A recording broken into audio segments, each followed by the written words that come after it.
Sir,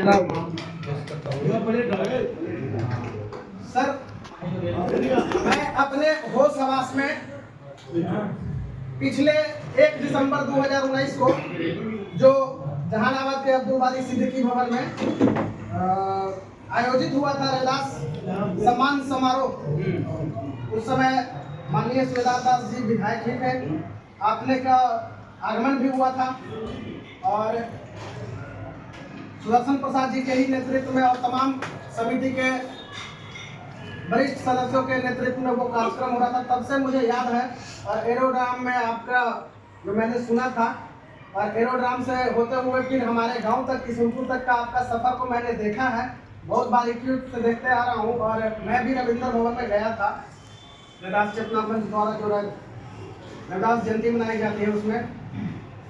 but एक चीज मैंने देखा सर कि रैदास जी का जयंती तो पूरे बिहार में मनाया जाता है, देश में मनाया जाता है, दुनिया में मनाया जाता है और हमारे मंत्री जी माननीय विधायक जी सबको नेतृत्व कर करके मनवाते हैं, लेकिन सबसे ज्यादा वहाँ उपस्थिति छात्रों की होती है, युवाओं की होती है। पर रैदास समाज से और तमाम दलित समाज से आने वाले रैदास युवाओं की बात ही नहीं होती। जबकि मैंने अपनी ये बात माननीय मुखिया जी हरिलाल प्रसाद यादव जी के समक्ष वहां पर उपस्थित बिहार विधानसभा के पूर्व अध्यक्ष उदय नारायण चौधरी जी के समक्ष भी रखा था। मुखिया जी को याद होगा, भानो देवी नरसिंह होगा। सर, एक समस्या है, मैं अपने तैयारी पे भी बोलूंगा, पर एक समस्या है। अगर वो मतदान हो जाए सर तो मुझे लगता है कि मगध के क्षेत्र में जितने भी दलित समाज से बच्चे हैं जो पढ़ते हैं, पढ़ाई करते हैं, कॉलेज करते हैं, उन सभी का कष्ट कम होगा। बात यह है सर कि बिहार सरकार द्वारा SC ST और ऑल कैटेगरी महिलाओं का एजुकेशन फ्री है, बट पूरे मगध यूनिवर्सिटी द्वारा बच्चों से सेमेस्टर 1 पार्ट 1 3000 5000 फी चार्ज किया जाता है, जबकि पूरा का पूरा एजुकेशन फ्री है। और इस वजह से बहुत सारे बच्चे हैं जो अपने पढ़ाई से वंचित रह जाते हैं। और हम चूंकि हम हॉस्टल के छात्र हैं तो हम लोग छात्रों की ही बात कर रहे हैं। तो इस पे अगर माननीय विधायक जी द्वारा अगर सवाल उठाया जाए तो मुझे न लगता है कि ऐसा फ्री होने में कोई दिक्कत होगी। बहुत अच्छा रखिए। पूरे मगध यूनिवर्सिटी में पढ़ने वाले बहुत बड़ा रखिए। और जहाँ तक रह गई रैदास चेतना मंच द्वारा आगामी 22 फरवरी को होने वाले रैदास संत शिरोमणि रैदास जयंती का, तो उसमें हम लोग बढ़ चढ़ करके हिस्सा लेंगे और जितना हो सकता है। सुदर्शन प्रसाद जी तो कह रहे हैं कि लगभग 40-50, अगर हमसे 100 भी बना तो हम 100 लेकर के पहुंचेंगे, लेकिन हम लोग के छात्रों की आवाज एक बार उठाइए ताकि मगध यूनिवर्सिटी द्वारा फ्री कर दिया जाए, ताकि हमारे समाज के तमाम बच्चे वो हैं, बेटे बेटियां। हमारे समाज में तो सर इंटर की पढ़ाई होती है, उसके बाद बेटी को ब्याह कर करके दूसरे गांव चला दिया जाता है, उसको एजुकेशन नहीं दिया जाता। बहुत सारे बेटियों का पढ़ाई छूट गया क्योंकि 4000-5000 पर सेमेस्टर लगेगा, 8 सेमेस्टर है, कम से कम एक सेमेस्टर में सर 10,000 रुपए का खर्च है, जबकि वो एजुकेशन सरकार को फ्री देना है, कॉलेज को फ्री देना है। मगध यूनिवर्सिटी नोटिस भी निकालती है पर कॉलेज उस पर अमल नहीं करता।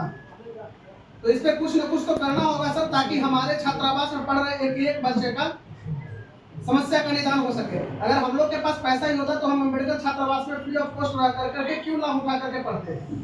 तो इस पे थोड़ा सर आपका चाहूंगा कि आप सहयोग करें और मगध यूनिवर्सिटी को लेकर के एक आवाज उठाइए, लिखित रूप से दीजिए ताकि हम लोग का समस्या का निदान हो सके। हम राज्यपाल महोदय से भी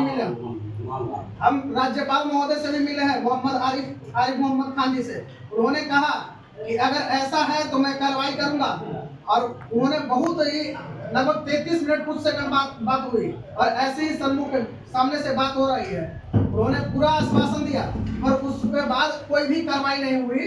और PG करने के लिए बच्चों को 6000 पर ईयर देना पड़ता है, पर सेमेस्टर देना पड़ता है, और BA करने के लिए 5000 पर सेमेस्टर देना पड़ता है।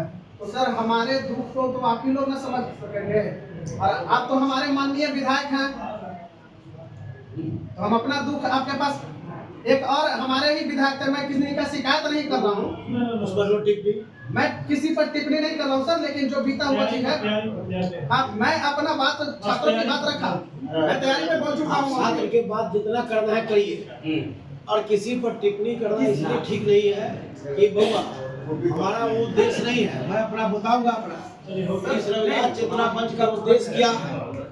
1 मिनट, मैं किन्हीं पे टिप्पणी नहीं कर रहा हूँ, मैं किन्हीं माननीय वर्तमान विधायक को ही मैंने फोन किया और मैंने लिखित रूप से देने का काम किया कि इस पे अगर आप एक एक्शन ले लें तो एक गरीब बच्चा का भलाई हो जाएगा, लेकिन उन्होंने नहीं किया। तब हमें सुदर्शन प्रसाद जी जैसे शिक्षक का सहारा लेना पड़ता है और सुदर्शन प्रसाद जी के यहाँ मुझे भेजना पड़ता है हॉस्टल से फोन करके। ये तो हमारे मामा जी भी लगते हैं, पर सामाजिक मतलब हॉस्टल के लिए तत्पर तैयार रहते हैं। मामा जी एक बच्चा है जिसको पढ़ाई एडमिशन कराने में दिक्कत हो रही है, अगर उसका एडमिशन नहीं हुआ तो भविष्य बर्बाद हो जाएगा। और सुदर्शन प्रसाद जी फिर हम लोग के सहायता के लिए खड़े होते हैं। तो कब तक सर एक ही लोग करते रहेंगे? अब एक बार अगर आवाज उठ जाएगी तो इस पे अगर कार्रवाई हो जाएगी तो किन्हीं को इस पे खड़ा होने की जरूरत नहीं है और वो स्वतः समाधान हो जाएगा समस्या। 40-50 को अगर हमारे मित्र हैं ऋषि जी और तमाम हॉस्टल वाले जितने भी छात्र हैं खड़ा हो जाएंगे थोड़ा ना बाहर में हो गया है जगह। संदर्भ खड़ा हो, हम लोग सब तमाम लोग सर 40, 50, 60, 100 जितना बनेगा सर हम लोग पहुंचेंगे। बस हम लोग को छात्रों को बस एक चीज की मांग है कि हम लोग को यहाँ से वहाँ तक जाने के लिए सुविधा प्रदान कर दी जाए। चलिए बहुत बहुत धन्यवाद। क्या मांग है? मांग वही बस उस आने जाने के लिए सुविधा प्रदान कर दी जाए। कॉलेज वाला सर, कॉलेज वाला सर 1 मिनट मामा जी, 1 सेकंड, मैं free of cost education sir, मैं लड़ाई लड़ा कहाँ से कहाँ तक? सर, ग्रेजुएशन पीजी दोनों फ्री है, महिला का और SC ST और ऑल कैटेगरी महिला। हाँ, अब बॉय का भी तो है ही ऐसे, कैटेगरी और महिला तमाम को। हाँ सब के सब। और SC ST लड़का को लड़के को नहीं है। है। सर SC ST लड़का लड़की दोनों है और OBC और जनरल की सबको केवल महिलाओं का फ्री। ये मैं मान लेते कि जो महिला को लड़का का फ्री है, तो अब इसमें क्या करना चाहते हैं? फ्री है तो फ्री नहीं मैं आवाज उठाता हूँ सर, पैसा ले रही है ना सर, अभी भी हम कॉलेज से ही आ रहा है सर, कॉलेज पैसा ले रही है फ्री में नहीं कर रहा है। सुनिए ना।